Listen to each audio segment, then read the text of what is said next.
On peut prendre nos Bibles dans Luc, au chapitre 11.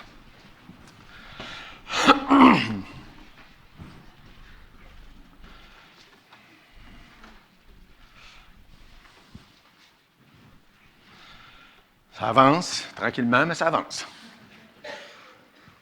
On va lire les 4 premiers versets dans Luc, chapitre 11. Jésus priait un jour en un certain lieu.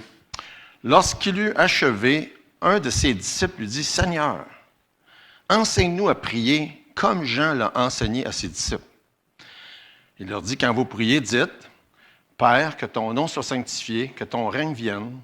Donne-nous chaque jour notre pain quotidien. Pardonne-nous nos péchés, car nous aussi, nous pardonnons à quiconque nous offense, et ne nous induis pas en tentation. » Parce qu'on est habitué de le lire des fois dans l'autre évangile, c'est pas exactement pareil, puis on dirait que ça vient automatique, les mots. On va prier. Alors, Seigneur notre Dieu, on est devant toi aujourd'hui, et quel privilège de pouvoir t'adresser la parole comme un bon père qui prend soin de ses enfants. Et Seigneur, comme les disciples l'ont demandé, on se sent souvent désarmé devant toi lorsque c'est le temps de prier. On voudrait te louer, on voudrait louer ton nom, on voudrait t'honorer, t'adorer. Et Seigneur, on voudrait te demander que tu puisses faire ta volonté partout autour de nous dans le monde. On n'a pas besoin de regarder loin pour réaliser que tout ce qui se passe dans le monde n'est pas ta volonté. Et on a un adversaire, le diable, qui est en train de faire tout pour contrer ta volonté. Seigneur, on te prie que bientôt, on ait la joie de se retrouver dans ta présence, dans ton règne. Et Seigneur, on te prie pour tous les besoins qui sont représentés ici ce matin. Tu nous montres qu'on doit te demander ces choses-là, de faire connaître nos besoins par des prières, des supplications. Et les besoins qui sont représentés sont tellement nombreux. Mais Seigneur, on voudrait premièrement que ce soit ta volonté qui se fasse. Je te prie, Seigneur, encore une fois, comme tu le montres dans ta parole, que tu puisses confesser, que tu puisses pardonner les péchés qu'on vient à toi apporter, Seigneur, ce matin, chacun de nous. Bénis, Seigneur. Bénis. On a besoin de toi. Et c'est dans le nom de Jésus qu'on te demande ces choses. Amen. Probablement un des passages les plus connus. Peut-être, comme moi, vous êtes peut-être plus familier avec la version de ça dans Matthieu chapitre 6. On va se promener entre les deux passages pas mal ce matin. Je me considère privilégié d'avoir passé 5 ans à l'école biblique. J'ai suivi à peu près 60 cours différents, des cours de grec, des cours de théologie, des livres de la Bible, des cours d'enseignement, etc. Mais en pensant à ce matin, je me suis dit, j'ai jamais eu un cours sur comment prier. Puis je me disais, il me semble que ça aurait été une bonne idée. Hein? J'ai jamais eu un cours sur comment prier. Puis depuis les années de ma relation avec Dieu, de ma vie chrétienne, ça a toujours été un manque, un fardeau, un handicap, la vie de prière. Et quand je lis des prières, quand j'entends des prières, quand je parlais avec Jonathan la semaine dernière de prières qui sont écrites dans des livres, surtout entre autres du temps des Puritains, comment est-ce que... On lit les psaumes, une partie c'est des prières, on voit certaines autres prières dans la Bible. Je me mets exactement dans la place des disciples qui sont venus voir Jésus cette journée-là, ils m'ont dit, « Seigneur, enseigne-nous à prier. » Et j'ai fait, je ne sais pas combien de fois cette prière-là dans ma vie. « Seigneur, j'ai besoin que tu me montres à prier. J'ai besoin de toi. » Ça m'a fait du bien, en tout cas. J'espère que vous autres aussi, ça va vous faire du bien. De revisiter, de méditer, de regarder qu'est-ce que Jésus a décidé cette journée-là d'enseigner à ses disciples suite à cette question-là. Je suis juste en train de replacer mes pages que j'ai besoin d'un peu ouvrir plus facilement. Sur comment prier. Puis remarquez bien le contexte qui est très important parce que ça nous dit que Jésus venait de prier. Et les disciples, ils ont vu souvent Jésus prier. Mais ils l'ont ils ont aussi été conscients qu'ils priaient sans l'entendre. Parce que Jésus il allait souvent prier tout seul. Fait que c'est une de ces occasions-là, dans le début du chapitre 11, où que Jésus vient de prier et ses disciples sont conscients qu'il a prié. Ça ne semble pas qu'il était avec lui quand il a prié, comme beaucoup des autres occasions. Puis là, ça, c'est la première chose qu'on va regarder ensemble ce matin, c'est que la question des disciples, montre-nous à prier. Enseigne-nous, on a besoin que tu nous enseignes. Et c'est quand même particulier parce qu'ils l'ont entendu prier plein de fois. Puis je me souviens du début de ma vie chrétienne où est-ce que j'entendais les autres prier. Je me souviens des réunions de prière, puis je regardais les vieux chrétiens, ceux que ça faisait 1 an ou 2 qui étaient sauvés. Bien, dans ce temps-là, c'était comme ça, parce qu'on était plein de gens nouveaux à l'époque. Là. Puis c'était comme ça, pour le vrai. Puis je les entendais prier, puis je me disais, « Wow! Hein? C'est-tu beau de les entendre? Puis moi, je ne suis pas capable. Je ne sais pas comment faire. » Puis là, j'écoutais. Puis graduellement, j'ai appris comme ça, en entendant d'autres prier. Mais revenant au contexte, la prière la plus importante, la deuxième prière la plus importante, la première prière la plus importante, c'est de se repentir et de demander au Seigneur de nous sauver. Mais l'autre prière la plus importante, c'est de faire exactement la prière que les disciples ont faite. Seigneur, enseigne-moi à prier. Et je pensais à ça, je me dis, je l'ai faite souvent, mais peut-être pas assez souvent, cette prière-là. Seigneur, enseigne-moi à prier. Et c'est la première chose qu'on voit dans ce texte-là, c'est que les disciples réalisent leurs besoins. Et pour toute forme d'apprentissage, la meilleure chose, c'est de réaliser qu'on ne sait pas. Hein? Vous avez déjà, probablement, je l'ai déjà fait, essayer de montrer à quelqu'un quelque chose qui pense qu'il sait comment faire. Ça va pas bien. Hein? C'est tellement différent quand quelqu'un dit « Hey, je le sais pas, montre-moi-le. » Hein? On parlait de ça justement hier chez nous avec un de mes garçons qui comptait qu'il y avait une assistante puis qui ne connaissait rien. Puis il était en train de lui montrer tout. Puis il y en avait un autre qui était plus expérimenté. Ça allait moins bien. Ça allait moins bien parce qu'il savait. Fait que c'est vraiment, ça me fait penser à ça. La meilleure place qu'on peut se retrouver, c'est de dire, Seigneur, j'ai besoin que tu me montres. Je ne le sais pas. Ça demande une certaine forme d'humilité. Ça demande une certaine forme de sagesse, de dire, Seigneur, je ne sais pas comment faire. Montre-moi. Et fait que les disciples sont à la bonne place. C'est comme ça qu'ils sont. Ils sont en train de réaliser qu'ils n'ont pas ça. Ils ont beau avoir vu Jésus prier. Ils ont entendu parler que Jean-Baptiste, lui, c'est ce que ça dit dans le texte, que Jean-Baptiste, lui, avait montré à ses disciples comment prier. Bien, il dit, comment se fait, Jésus, tu ne nous montres pas comment prier? Tu pries, mais tu ne nous as pas montré comment faire. Fait que c'est intéressant de réaliser ça. On peut apprendre en entendant les autres prier, mais on a besoin de connaître les instructions de Dieu sur comment qu'on devrait prier. Puis, malheureusement, ce texte-là dans Luc 11, puis le même texte parallèle dans Matthieu chapitre 6, qui sont parmi les textes les plus connus dans le monde chrétien, entre guillemets, parce que, pas nécessairement parce que ceux qui se disent chrétiens qu'ils sont, ils sont connus, mais ils ne sont absolument pas compris.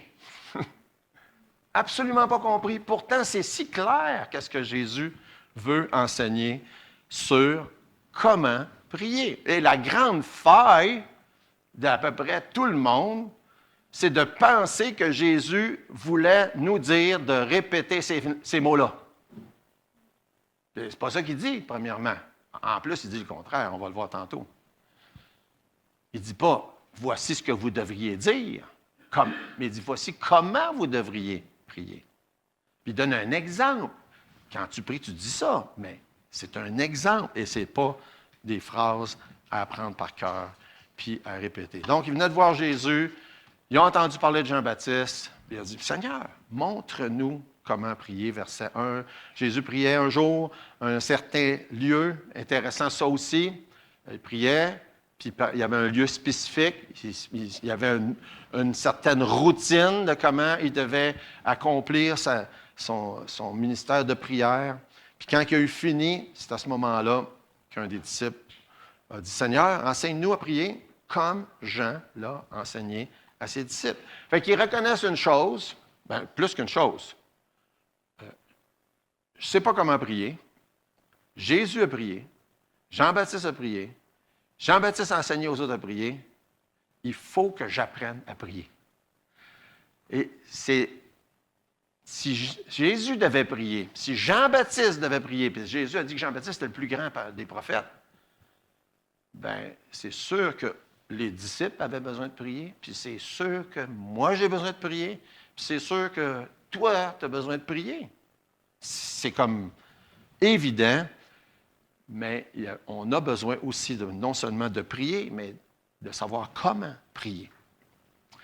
Puis Jésus, on le dit souvent, puis on le répète, puis on le voit dans les évangiles, c'est un professeur extraordinaire. Je me souviens, à l'école biblique, on avait un travail à faire un jour, puis c'était ça.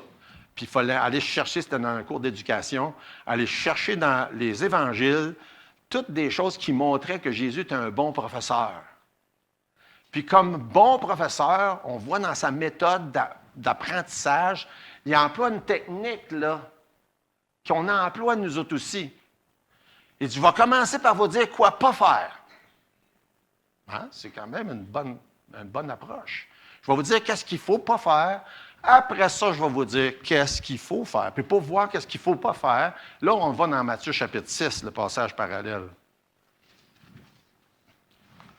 Il y a un peu plus de détails dans Matthieu chapitre 6 qu'il y en a dans Luc.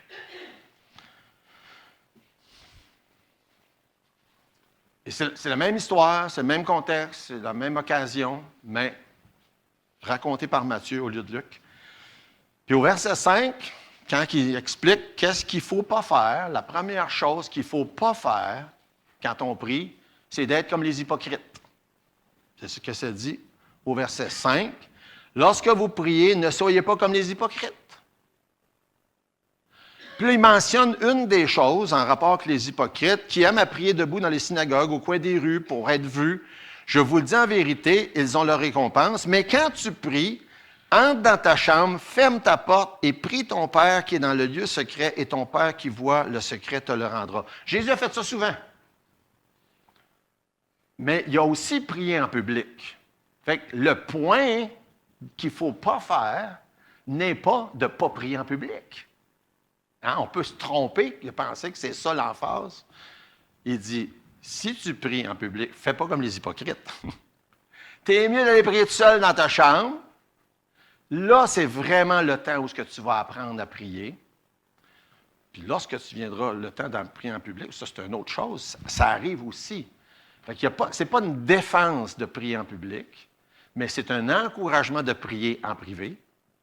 Et c'est surtout un découragement de ne pas faire comme les hypocrites qui font des prières parce qu'ils veulent que les autres les trouvent bons.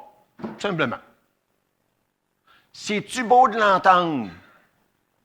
Fais des belles phrases. Puis que les gens remarquent ça. Si c'est pour ça qu'on prie, bien, ça ne donne absolument rien.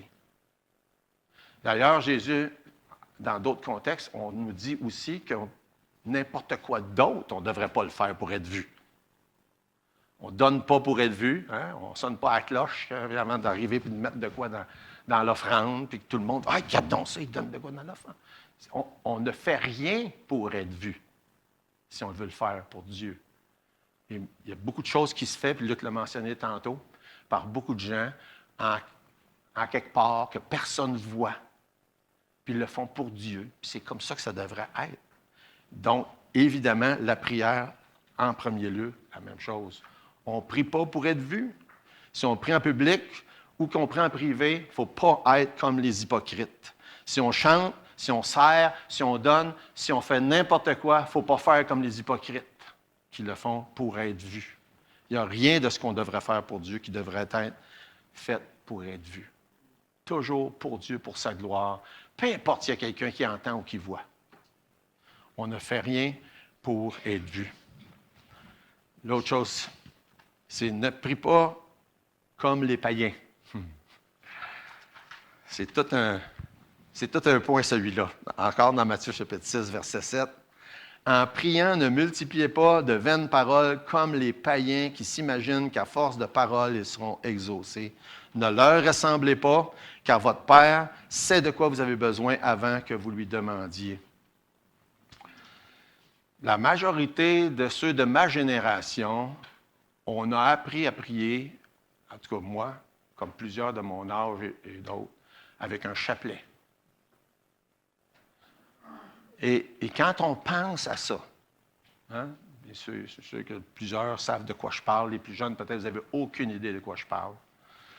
Un chapelet, c'est on va dire un instrument, je ne sais pas comment, un objet.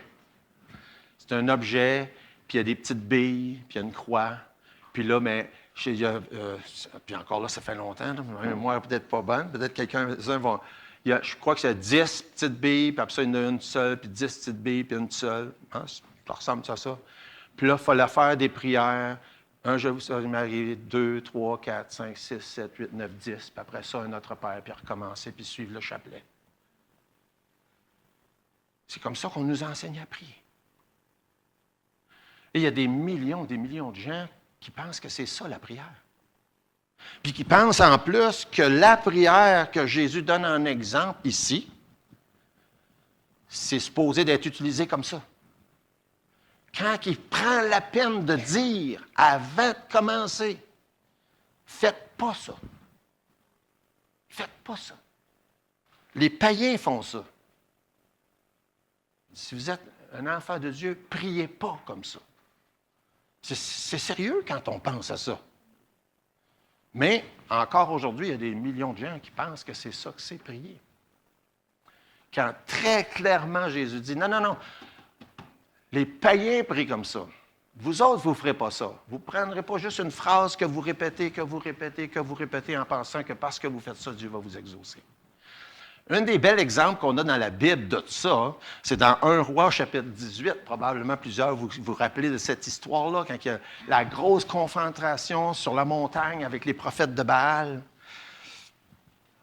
Puis ça nous raconte qu'est-ce qui s'est passé là. Baal, c'est une divinité païenne. Puis les adorateurs de Baal, c'est les païens. Puis regardez comment ça se passait. Dans 1 Roi 18, 26, ils prirent le taureau qu'on leur donna, ils le préparèrent et invoquèrent le nom de Baal depuis le matin jusqu'à midi en disant « Baal, réponds-nous ». Du matin jusqu'à midi, ils répétaient la phrase « Baal, réponds-nous ». Ça, c'est comme ça que les païens prient.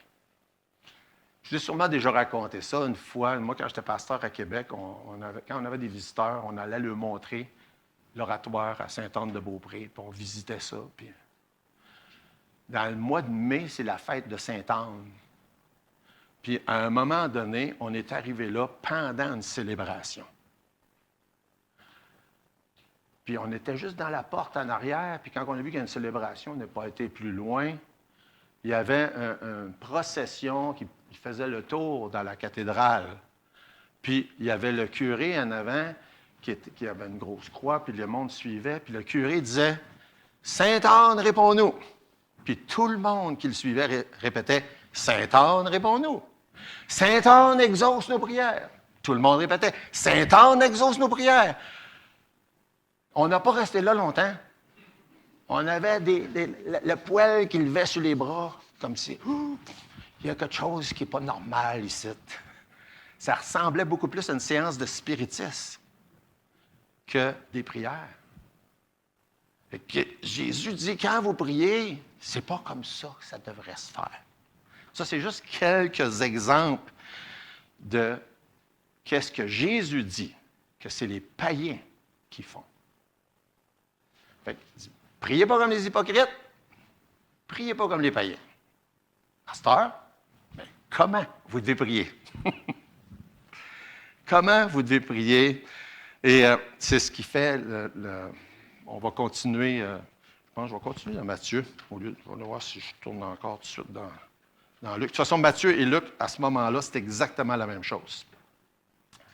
Fait que quand il dit « Voici donc comment vous devez prier, notre Père qui est aux cieux. » Et ça aussi, ce n'est pas juste une formule un peu magique, comme si, ben là, à cette heure qu'on a dit notre Père, on est correct.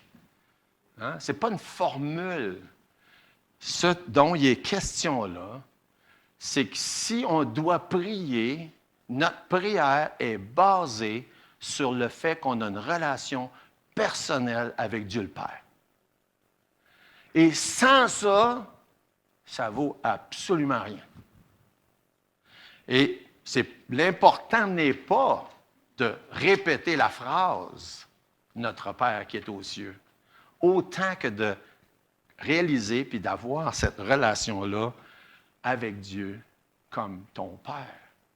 Parce que si tu n'as pas la relation avec Dieu comme ton Père, ça ne te donne absolument rien de l'invoquer et de le prier, parce qu'il ne te répondra pas, à moins que tu fasses la prière de repentance. Seigneur, je suis pécheur, je mérite l'enfer, je mérite la condamnation, je te demande de me pardonner mes péchés et de me sauver. Sinon, pas d'espoir que Dieu va intervenir s'il n'est pas ton Père, si tu n'es pas son enfant.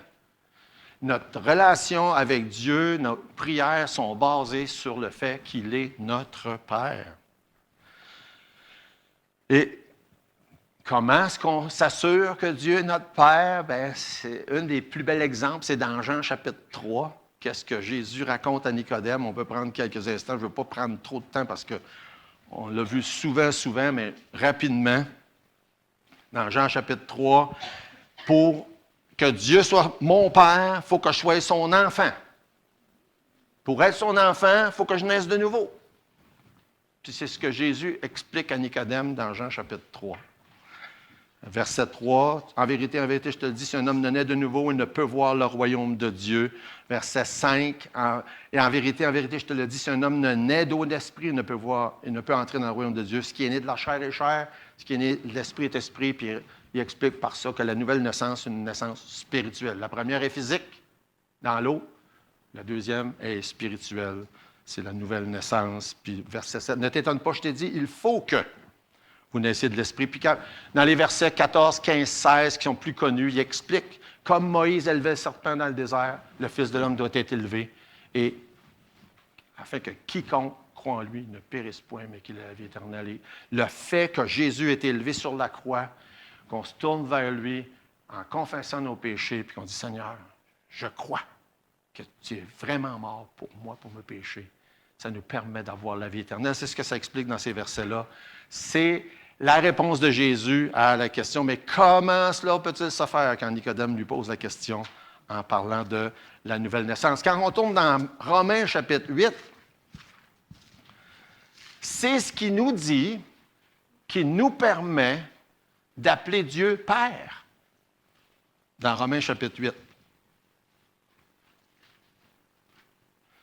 Si on est né de l'Esprit, on peut appeler Dieu Père.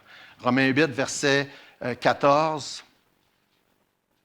Car tous ceux qui sont conduits par l'Esprit de Dieu sont fils de Dieu. Et vous n'avez point reçu un esprit de servitude pour être encore dans la crainte, mais vous avez reçu un esprit d'adoption. Ça se passe à la nouvelle naissance, par lequel nous crions « Abba, Père ».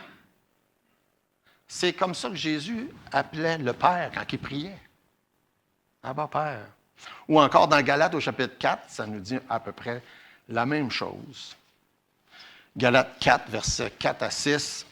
« Mais lorsque les temps ont été accomplis, Dieu a envoyé son Fils, né d'une femme, né sous la loi, afin qu'il rachète ceux qui étaient sous la loi, afin que nous recevions l'adoption. » Et encore là, ça se passe quand? À la nouvelle naissance.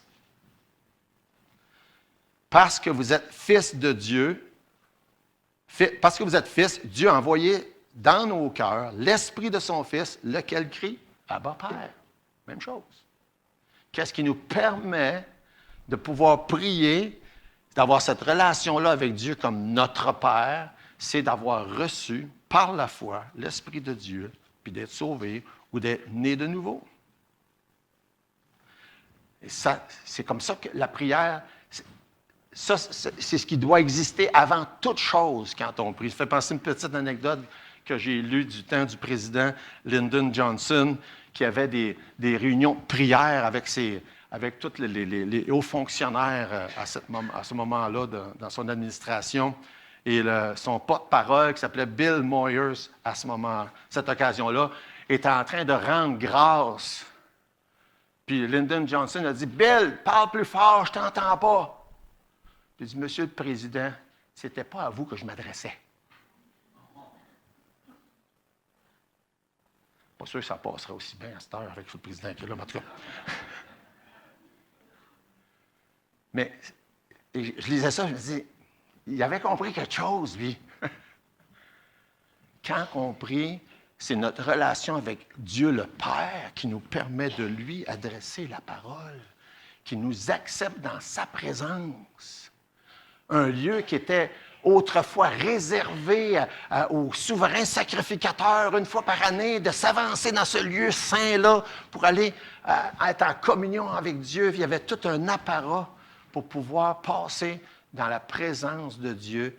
Et aujourd'hui, l'instant, le moment, la seconde qu'un de ses enfants lui adresse la parole et dit « Mon Père qui est dans le ciel », on est transporté dans la présence de Dieu. Puis si vous voulez avoir une bonne impression puis une bonne idée de ce que ça veut dire, allez lire Ésaïe chapitre 6 de temps en temps. C'est ça que ça veut dire, la présence de Dieu, quand on lit dans Ésaïe chapitre 6. Vous prendrez le temps de faire ça, vous allez voir, être dans la présence de Dieu, c'est quelque chose. Fait que Jésus dit, si vous voulez prier, première chose, vous devez avoir une relation personnelle et intime avec Dieu, votre Père. La prière est basée sur notre relation avec Dieu. Ensuite, il arrive qu'avec la section qu'on appelle, ou que moi j'appelle les noutons. Bon, on peut dire les tons-nous, mais ça sonne mieux le nouton. Hein? C'est pas mouton, c'est nouton. Je veux dire, qu'est-ce qu'il parle là? Bien, il y a plusieurs choses que Jésus mentionne. Les 3 premiers, c'est des tons.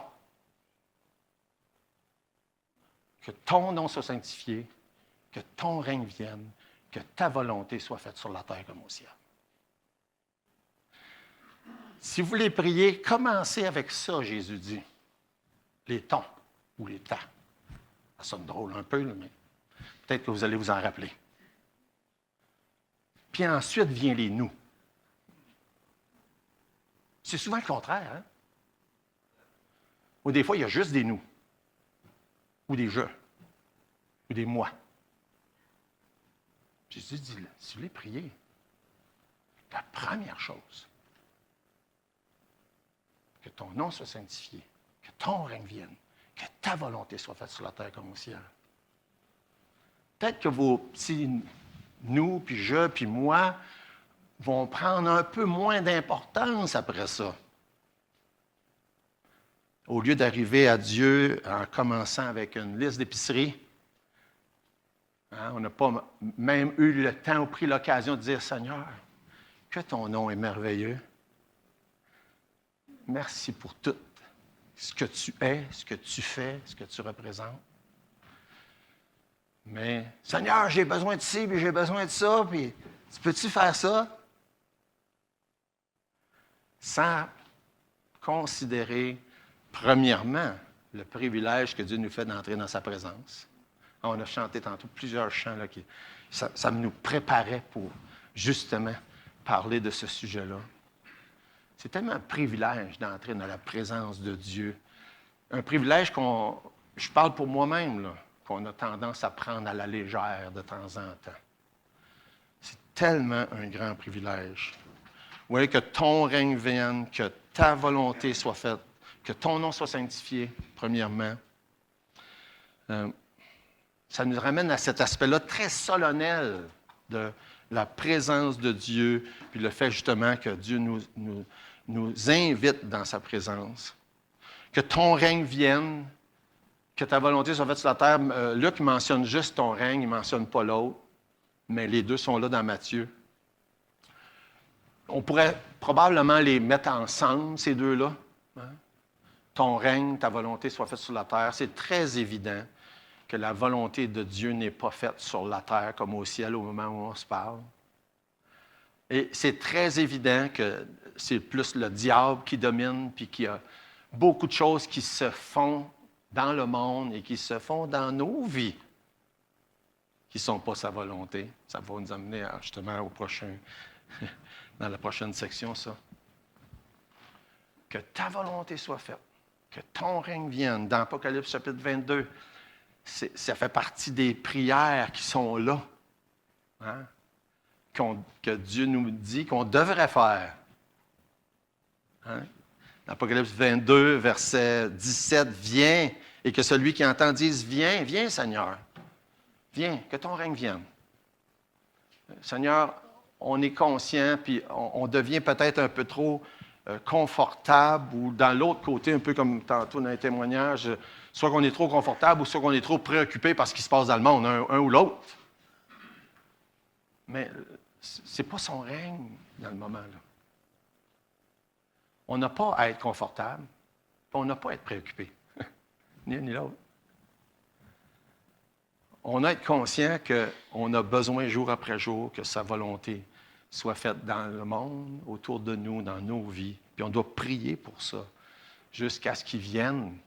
Puis un jour, il va venir, puis ça va se faire. Mais Dieu nous dit de prier pour qu'il vienne. Puis ça nous dit aussi de hâter son retour. Puis il n'y a pas beaucoup de choses qu'on peut faire pour hâter son retour. J'en connais juste deux.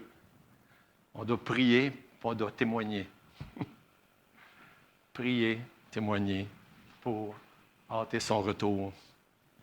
Fait que son règne vienne, que sa volonté soit faite sur la terre comme au ciel. Et priez pour la volonté de Dieu, non seulement autour de nous. Un jour, pendant le royaume, sa volonté va se faire sur la terre. En attendant, bien, on est clair, c'est clair, ce n'est pas le cas. Mais on peut prier pour que sa volonté se fasse dans ma vie, dans nos vies, dans l'Église. Il faut prier pour ça jour après jour, que sa volonté soit faite. Que sa volonté soit faite, c'est aussi ce qu'on appelle une prière de soumission. Hein, quand on lit, par exemple, dans Romains chapitre 12, je ne devrais pas dire la majorité, mais souvent les prières, c'est « Seigneur, je te prie pour que ma volonté soit faite. Je te demande ça, ça, ça, ça, ça. » Tandis que ça devrait être « Je te prie pour que ta volonté soit faite dans ma vie. » Et ça veut dire quoi? « Seigneur, je suis prêt à accepter, à faire, à vouloir ta volonté. » Romains 12, 2, « Ne vous conformez pas au siècle présent, mais soyez transformés par le renouvellement d'intelligence, afin que vous discerniez quelle est la volonté de Dieu, ce qui est bon, agréable et parfait. » On doit être renouvelé par Dieu, par son intelligence, par son esprit, pour qu'on sache discerner quelle est sa volonté qu'on a besoin d'accomplir jour après jour dans nos vies. Fait que ça, c'est les ton ou ta, ton nom, ta volonté, ton règne. Puis ensuite vient les nous, dans Matthieu chapitre 6.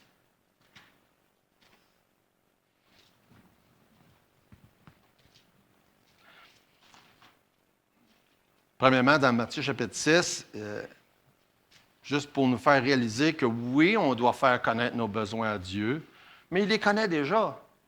Ce n'est pas nécessaire de répéter. C'est ça qu'il dit dans Matthieu chapitre 6, verset 8. Il dit, Seigneur, j'ai besoin de ça. Seigneur, j'ai besoin de ça. Puis de répéter la même chose 10, 15, 20, 30, 50 fois. Mais de l'autre côté, on a Philippiens chapitre 4, verset 6, qui nous dit, faites connaître vos besoins à Dieu par des prières, des supplications avec des actions de grâce. Pourquoi? Encore pour la même raison qu'on a vu dans Romains 12, pour déceler la volonté de Dieu, puis aussi parce que c'est une prière de soumission. On veut se soumettre à sa volonté, et c'est pour ça aussi qu'on prie pour sa volonté. Faites connaître vos besoins à Dieu, même s'il les connaît déjà. On peut des fois avoir la tendance à dire, ouais, il sait déjà, ça ne donne à rien de le prier. Il dit, je le sais déjà, mais je veux vous prier pareil. Pour nous, c'est une manière de se soumettre à Dieu. Seigneur, je te prie, puis quand tu vas agir, je vais savoir que c'est ta volonté qui est en train de se faire. Ça fait partie de la soumission. Je te prie pour ta volonté. Fait que ça, c'est la première chose. La prière, c'est un élément essentiel de notre relation de dépendance avec Dieu. Si on ne prie pas, ben, on est en train de penser qu'on est capable par nos propres moyens. C'est un élément essentiel de notre dépendance. Il faut se rappeler, puis c'est difficile dans notre contexte nord-américain, où, comme quelques-uns l'ont mentionné tantôt, on a tellement d'abondance. Il faut se rappeler, puis la prière nous sert à nous rappeler que sans Dieu, on n'a pas de nourriture, on n'a pas de vêtements, on n'a pas de toit, on n'a même pas d'air à respirer sans Dieu. Mais c'est difficile des fois de se rappeler ça. La prière nous connecte avec Dieu pour nous souvenir jour après jour l'importance de prier régulièrement, pour se rappeler jour après jour de ça. Puis comme c'est dans Philippiens 4, bien, c'est comme ça qu'il nous donne la paix. Hein? Dieu ne répond pas toujours exactement à ce qu'on lui demande, parce que ça n'ira pas bien dans nos vies s'il faisait ça. Hein? Il sait mieux que nous qu'est-ce qu'on a besoin. Puis nous, on prie pour que sa volonté s'accomplisse. Puis si ce n'est pas ce qu'on pense, bien, on accepte que c'est sa volonté. Puis là, ensuite, Dieu nous donne la paix. Ça fait partie de la manière que ça fonctionne. Puis dans les nous, la première chose qu'il mentionne, c'est « Donne-nous aujourd'hui notre pain ». Je suis convaincu qu'il aurait pu mettre une longue liste de toutes les autres choses qu'on peut prier à Dieu. Ce n'est pas limité à ça. On est conscient de ça. Mais ce qui est intéressant, c'est surtout le fait qu'il dit « aujourd'hui ». Parce que c'est à chaque jour. Ce n'est pas une fois de temps en temps. C'est à chaque jour qu'on a besoin que Dieu nous donne ce qu'on a besoin pour cette journée-là. Dans Matthieu chapitre 6, dans le même chapitre, un peu plus loin, et ce n'est pas indépendant de la prière qu'est-ce qu'on voit dans la fin du chapitre 6. C'est relié avec. Quand ça dit au verset 31, « Ne vous inquiétez donc point et ne dites pas que mangerons-nous, que boirons-nous, de quoi serons-nous vêtus. » Pourquoi? Bien, c'est parce qu'on a prié pour. C'est pour ça qu'on n'a pas besoin de s'inquiéter. Parce qu'on a prié pour. Si on ne prie pas pour, on va peut-être s'inquiéter. Puis on a peut-être raison de s'inquiéter. Inquiétez-vous pas. Pourquoi? Bien, vous avez prié. Car toutes ces choses, ce sont les païens qui les recherchent. Votre Père céleste sait que vous en avez besoin. Recherchez premièrement le royaume et la justice de Dieu, et toutes ces choses vous seront données par-dessus. Ne vous inquiétez pas du lendemain, car le lendemain aura soin du même. À chaque jour suffit sa peine. C'est pourquoi ça dit donne-nous aujourd'hui notre pain, tous les autres besoins. Parce qu'à chaque jour suffit sa peine. On ne prie pas pour nos besoins de demain, on prie pour les besoins d'aujourd'hui. C'est dur à faire ça. C'est dur. C'est dur parce qu'on ne veut pas être des gens qui ne planifient rien puis qui font tout à l'imprévu. On veut prévoir, mais vous avez sûrement déjà entendu la phrase, vous savez que c'est faire pour faire rire Dieu? Faites des plans. Faites des plans. Ça le fait rire, parce qu'on devrait prier pour que son plan s'accomplisse. Puis à tous les jours, comme c'est dit là. C'est le deuxième nous qui est majeur. Puis moi, dans ma tête, là, la petite tête qui n'est pas... J'aurais pensé que le deuxième nous, ça aurait dû être le premier. Mais Dieu, dans sa tête à lui, il a jugé que c'était le deuxième. Est-ce qu'il y a nécessairement un ordre d'importance? Je ne suis pas certain. Je pense que clairement, les tons et les nous, c'est en ordre d'importance, là. Mais à l'intérieur des nous, clairement, le deuxième qui mentionne, c'est d'une importance majeure. Pardonne-nous comme on pardonne. À chaque fois que je lis cette phrase-là, je me dis, misère, s'il faut que Dieu pardonne comme je pardonne, ça ira pas bien. Parce que c'est en même temps une prière et une exhortation. La seule manière de comprendre ça. C'est en même temps une prière et une exhortation. Pardonne-nous, mais en même temps, dis-toi, n'oublie pas toi aussi. Toi aussi. Toi aussi, pardonne. Pardonne-nous comme nous pardonnons. Une des vérités les plus importantes de la Bible et de la vie chrétienne, le pardon, puis malheureusement, une des moins bien comprises. C'est frappant comment ça revient souvent dans les sujets avec des gens qui ont des problèmes quelconques. Le problème du pardon, le manque de compréhension de comment Dieu nous pardonne, le manque de compréhension de comment on doit pardonner, c'est la cause de tellement de problèmes et de conflits. Conflits avec d'autres conflits intérieurs. Le pardon, c'est tellement, tellement important de comprendre. Jésus essaie de nous faire comprendre dans différentes manières. Une des manières, c'est quand Pierre lui pose la question, combien de fois il faut que je pardonne, puis qu'il répond, il faut que tu pardonnes 490 fois. Là, Pierre dit, ouais, 490 fois, il va falloir que je pardonne. C'est épouvantable, ça. Je suis vraiment capable de faire ça. C'est juste pour montrer que c'est ça que ça veut dire, le pardon. C'est qu'on ne ramène jamais plus sur le sujet. C'est ça que ça veut dire. Puis c'est comme ça que Dieu nous pardonne.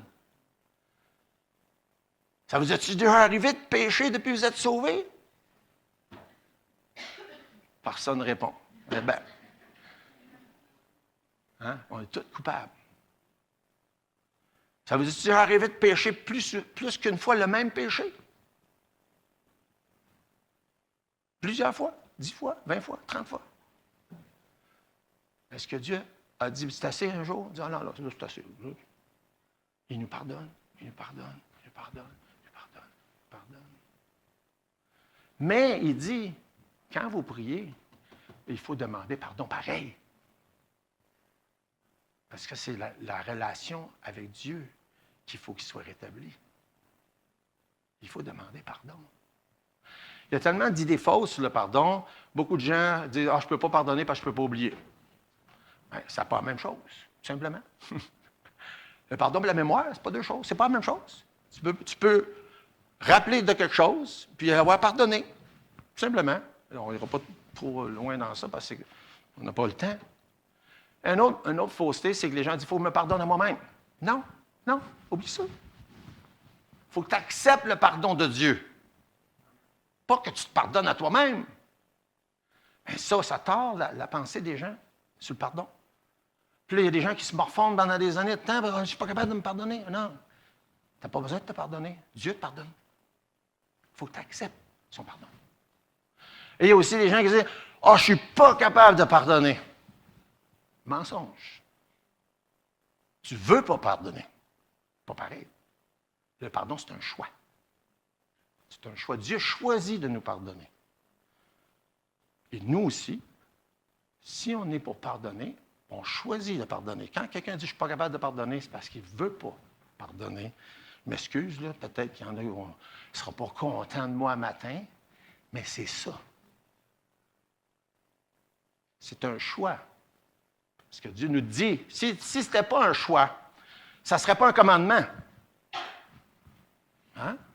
Dieu dit, je vous dis de pardonner aux autres. Moi, mais je ne suis pas capable. Là, ça ne serait pas correct. Dieu te demande de faire quelque chose, tu n'es pas capable. C'est un choix. Pardonne et non pas, pardonne pas à toi-même, mais reçois, accepte le pardon de Dieu. Et si on n'est pas capable de pardonner ou qu'on ne veut pas pardonner, c'est tout simplement parce qu'on n'aime pas assez notre prochain comme Dieu nous demande de le faire. C'est bon de revenir à un Jean de temps en temps quand on parle de ce sujet-là, puis il faut que je finisse. Oui, je finisse. 1 Jean 1,8, si nous disons que nous n'avons pas de péché, nous séduisons nous-mêmes et la vérité n'est pas en nous. Si nous confessons nos péchés, il est fidèle et juste pour nous les pardonner, pour nous purifier de toute iniquité. Dieu nous pardonne. Quand on demande pardon, ça rétablit la communion avec lui. Et là, on peut continuer à venir à lui, à s'adresser à lui comme notre bon Père céleste. Et la communion est rétablie. On arrive au prochain nous. Ça nous dit, verset 13, c'est encore dans Matthieu, là, pour ceux qui... La raison, c'est qu'il y a un petit peu plus de détails dans Matthieu, mais c'est pratiquement les mêmes choses que dans Luc. Verset 13, quand ça dit « Ne nous induis pas en tentation, mais délivre-nous du malin. » Ne nous induis pas en tentation, c'est vrai que c'est particulier parce que la manière que c'est formulé, c'est comme si Dieu nous tente ou que Dieu pourrait ou voudrait nous tenter. Puis la Bible nous dit qu'il ne le fait pas. Ça fait que ça règle cette question-là dans Jacques 1,13, que personne, lorsqu'il est tenté, ne dise « c'est Dieu qui me tente », car Dieu ne peut être tenté par le mal, il ne tente lui-même personne. Fait que ça règle la question. Ça veut dire qu'il y a une manière de comprendre ça autrement que Dieu va me tenter.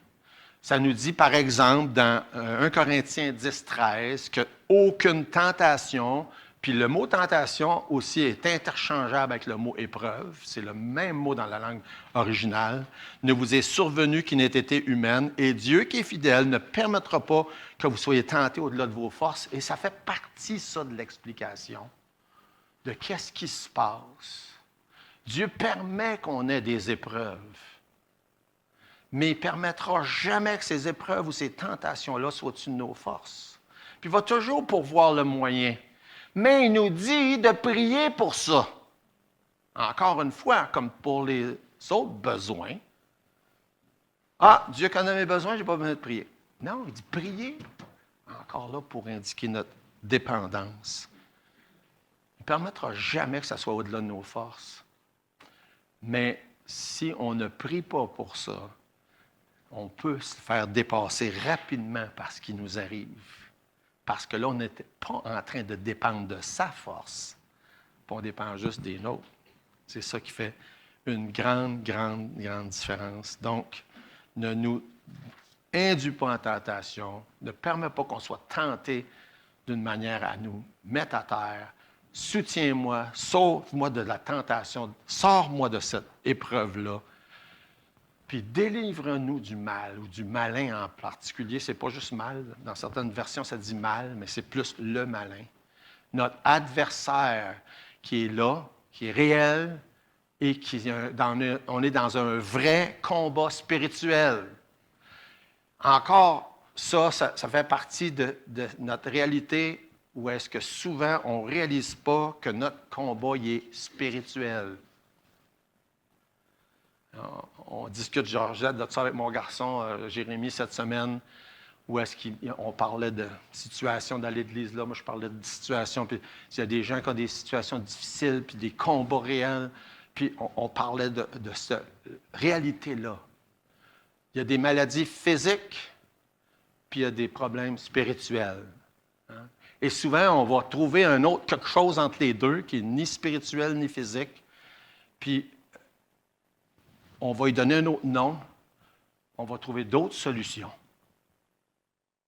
Bien, si c'est physique, il y a des gens pour soigner le corps. Si c'est spirituel, il y a juste Dieu qui peut faire quelque chose.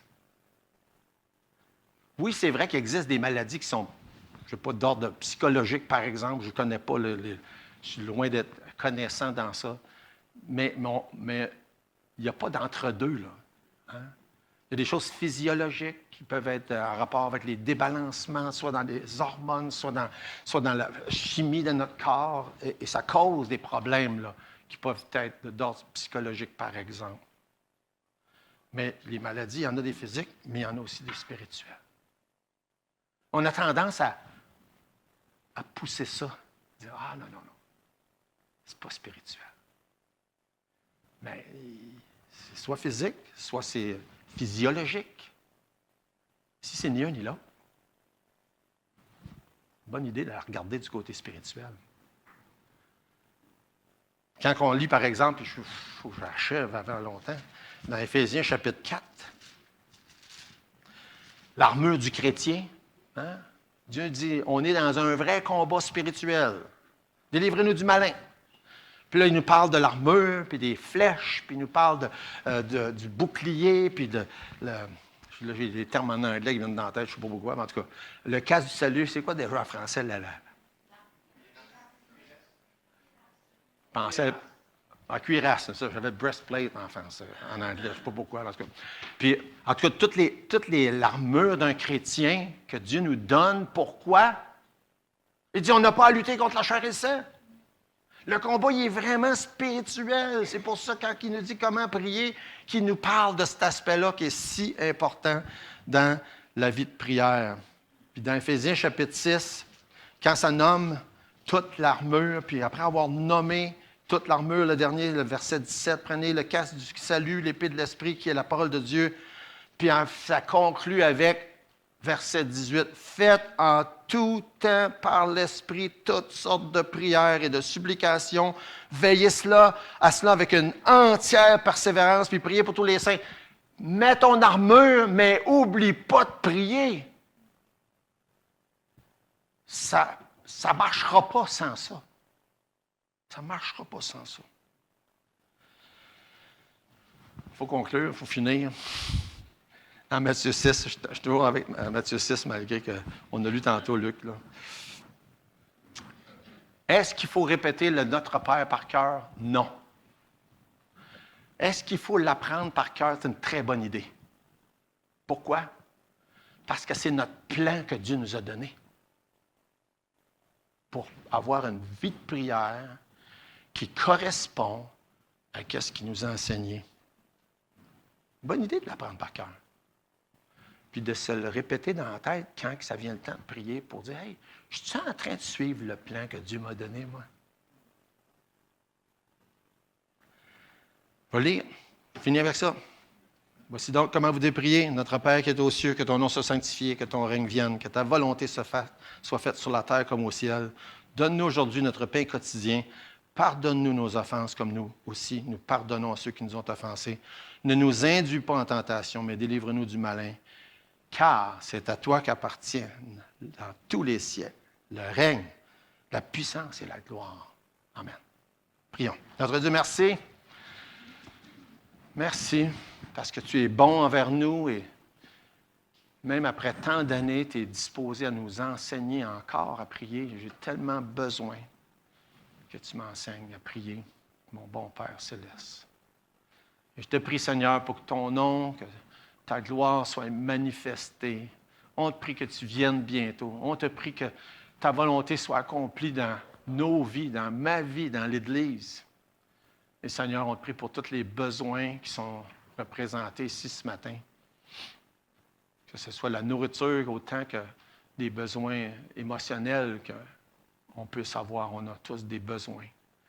Et Seigneur, on veut te prier parce qu'on a besoin que tu nous pardonnes jour après jour.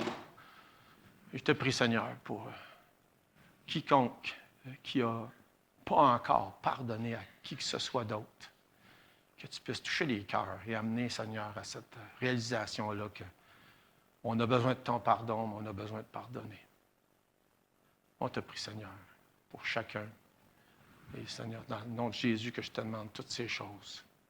On a besoin de toi pour notre combat jour après jour. On en a tellement besoin. On te prie de venir bientôt. Dans le nom de Jésus. Amen. Luc, si tu peux venir nous conduire dans le champ, n'oubliez pas qu'après ça, on prend une petite pause, on a une réunion d'affaires.